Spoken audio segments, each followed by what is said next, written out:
It was during my 10th spring when I awakened my oath, and not because the active blessing that aided its growth. Only one reason why I had been rewarded with it. Due to my extreme training, and not once did I call it to quit. The oath or the warrior spirit had 3 distinct parts that turned weaklings into fighters and sparked them with fearless hearts. But it left one fact behind, that it could lead my heart astray when I fell under its spell over a week before my 10th birthday. My mind understood why it wasn't a blessing from heaven, and the event that befell on me was just another moral lesson, that the 7 gods had their eyes closed in deciding to choose me.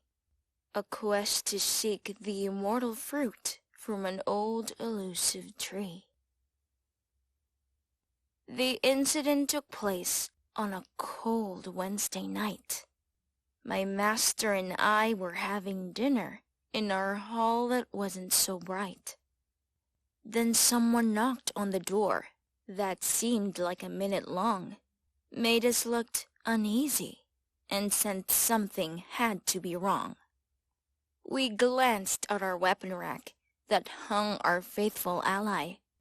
We were scratching our cheeks while our eyebrows were lifted high, as if time was drifting slowly, with the cold draft making our nerves strung, concerned with the change in the air and not knowing what forces we were among.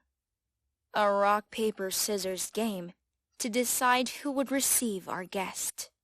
A scissor was all it took for my 2 feet to take a rest. My master asked for advice, whether to bring along a blade. I said it might be someone we knew well, so there's no reason to be afraid. Still, my master's large body got stiff after giving out a few shaky sighs.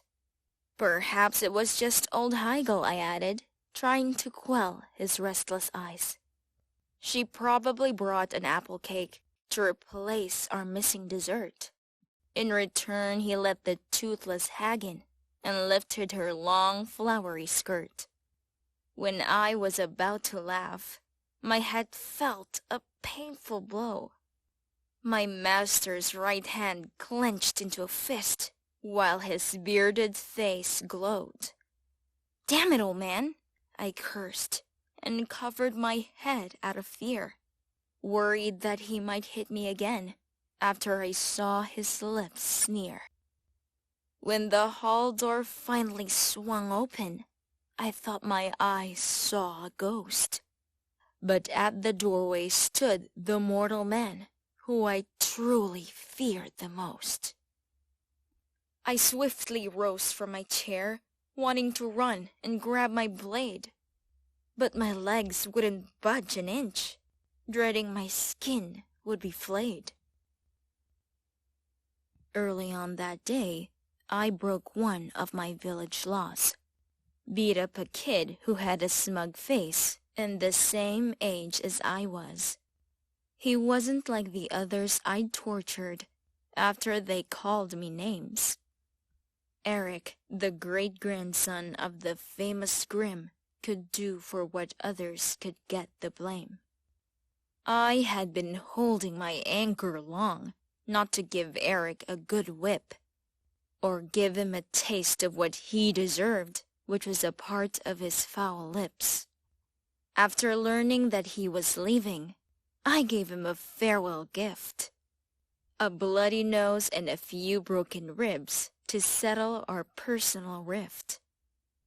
The retributions of my actions came in the form of an old man. Even though the other kids dearly loved him, I wasn't one of his avid fans. He had long gray hair, revealing a distinct rugged image, and a sinister grin on his lips whenever we crossed paths in the village. "So you're the kid who beat Eric," he said in a courteous manner, while I stood frozen in the hall, unable to come up with an answer. A divine voice that could crumple souls and roll it into a wad. But my master claimed the old man was a fraud, pretending to be a god. It was the fearless Eugen von Grimm, who was Eric's grandfather, so tall and slim. The man whom the Southerners knew very well, and who held in the highest honor, as far as I could tell. People often sang his songs and danced to his past battles. The one that always haunted me was the one that had left my life shattered. On that sad, cloudy day, he used bolt to slay a dozen Khans.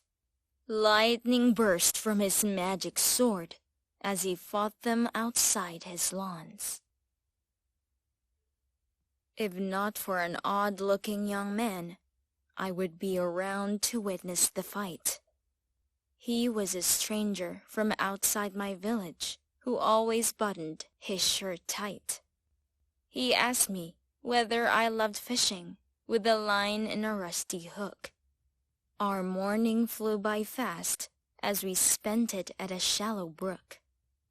By the time I reached my home, the bloody raid was over. I stood outside of my burning house with my weary head lowered. Not a single tear was shed, seeing my dead parents on the ground. Even now, I still couldn't figure out why I didn't cry or utter a sound. When old Eugen released his power, I couldn't say a single word. His face was rather frightening, and my vision became slightly blurred. Whenever I thought about the case, it didn't seem very fair. When his eyes peered down at my face before I sank into a nightmare.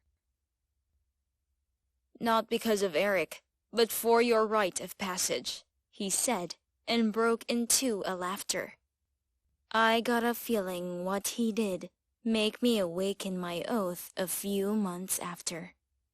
But I only grasped 2 of its power, and failed to acquire the 3rd.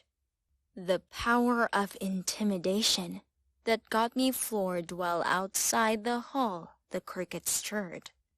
My master once said, what the old Grimm did, only mighty kings and not commoners could ever dream to bid.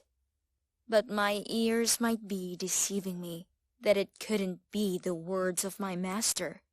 It was perhaps someone else who I knew well, and was very much older. Soon after my awakening, I did something no one would dare to do. Although ambitious men relished the thought of having their life prosper too. But I was glad to have a reprieve to wash away my terrible deeds. Leaving my old memories behind in my village was the best thing to meet my needs.